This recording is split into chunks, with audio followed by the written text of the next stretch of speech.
Apple's next watch may finally deliver on some of the features that we as users have been waiting for a very long time and bring about new features we didn't even know we needed.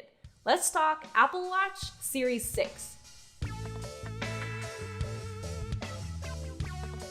I'm not delusional. I know that there's a very real possibility that we may not see a new watch, or a new iPhone for that matter, in September of this year because, well, let's face it, 2020 has not exactly been like any other year before, and not having these products is the least of our worries. But whether it's September, October, November, or Apple is forced to push it to early 2021, rest assured we will see a Series 6. Most importantly, some of those rumored new features that at least I'm most excited about are actually coming with a software update, and they don't require new hardware.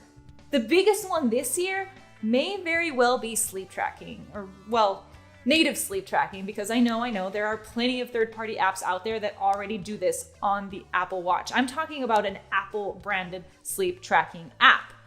Full disclosure, I have made this prediction before. I did it with the Series 5 because rumors of a sleep tracking app have been around for a while, but I think this is finally the year because there's more evidence this time around. Back in October, a Mac Rumors reader actually caught something kind of suspect on the App Store. He saw a reference to a sleep app in a screenshot of the pre-installed alarm app on the Apple Watch. The image has since been removed, but it was up there long enough to fuel this rumor. Now, my question would be whether Apple can pull it off with software alone, or whether this feature would require new hardware, aka a bigger battery, because battery life has been one of the biggest hurdles preventing Apple from putting a native sleep tracking app on the Apple Watch. Now, it is possible that Apple could optimize the battery using software alone, or as I said before, bring in a completely new battery in the Series 6. I have the feeling it might be a little bit of both. So old Apple Watches would get the feature, but only the Series 6 would allow you to get a full day and night of tracking. The other health feature I'm really excited about is SpO2 tracking, or the ability to monitor your blood oxygen levels. It's been a rumor that's been floating around, most recently from 9to5Mac, and they say that it would actually alert users if your blood oxygen levels dip below a certain number, similar to what the watch already does with the high and low heart rate alerts. This would be a very important feature for many reasons, but especially right now with the coronavirus outbreak, people could monitor their blood oxygen levels without having to go to the hospital, say if you're experiencing shortness of breath. Now, let's be clear that Apple wouldn't be the first one to offer this type of feature on a watch. In fact, a lot of Garmin watches already have SpO2 tracking on them, and Fitbit has a similar feature that reviews the variation in blood oxygen levels. But what's interesting about Apple's proposition, if this rumor turns out to be true, is that alert system, because then you don't have to manually be looking at your levels. It would just tell you when it's time to check with the doctor or go to the hospital, for example. Now we're starting to go into the medical realm, and to be honest, I wasn't really comfortable talking about it with you guys without consulting with a specialist first, which I did before this video. I talked to Dr. Graham, a lung specialist at UCSF, before recording this video to make sure everything checked out.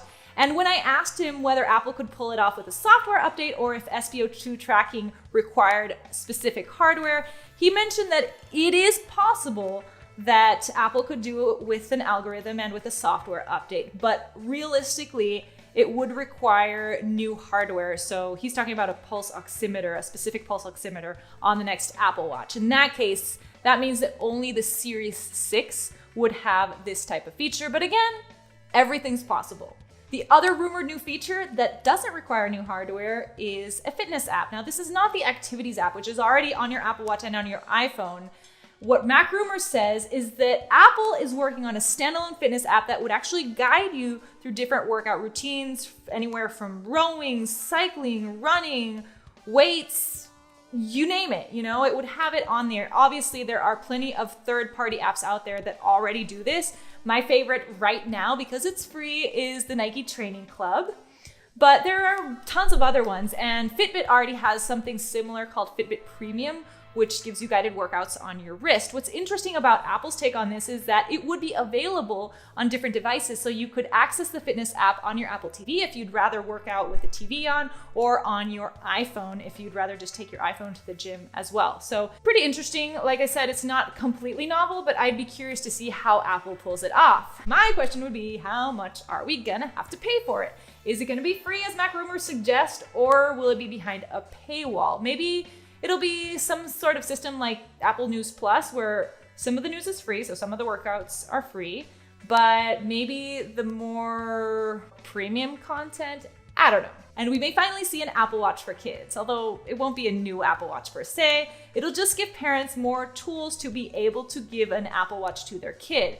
So most importantly, the ability to configure a new Apple Watch onto the same Apple ID and the same iPhone. So say, for example, I want to give my kid an Apple Watch to stay connected, but I don't want to give them an iPhone to pair with the Apple Watch. I could do it from my own device, and I'd have all sorts of parental controls that would, ironically, my kid is crying in the background, sorry about that, that would allow me to set certain limits. So I could limit who the contacts are, what music they can listen to, and activate something that 9to5Mac calls school time, basically restricting certain apps during school hours so that the kids aren't distracted.